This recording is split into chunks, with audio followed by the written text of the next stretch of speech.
தோன்றும் அதையாவும் பேச பல ஜென்மம் வேண்டும். ஏழு ஜென்மம் ஒன்றாக சேர்ந்து உன்னோடு இன்றே நான் வாழ வேண்டும்.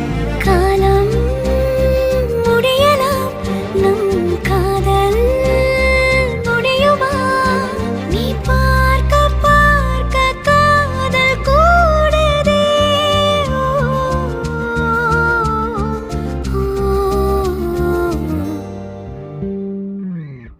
உன்னாலே என் நாளும் என் ஜீவன் வாழுதே. சொல்லாமல் உன் சுவாசம் என் மூச்சில் சேருதே. உன் கைகள் கோர்க்கும் ஓர்